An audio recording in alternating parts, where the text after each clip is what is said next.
The ingredients for my PC smoothie and pudding are PC, balance oil, I add olive oil, water. In this case, we're going to be using bone broth, some berries, in this case Aronia, a bunch of cocoa, other spices. I also have some ginger and calendula tea. Then I'll add 4 tablespoons of chia seed. We'll blend that together to make the smoothie pudding.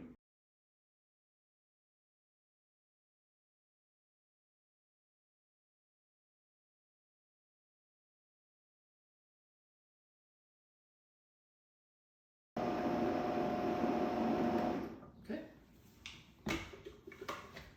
Now we've blended everything together. When I add the chia seeds, I mix it just very gently, not through the whole initial big process.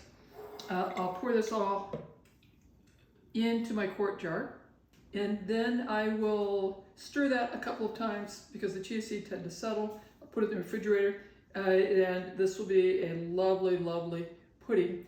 You can add a variety of berries, a variety of spices to get the flavors that you want. Again, the PC and balance oil make this wonderfully good for your membranes.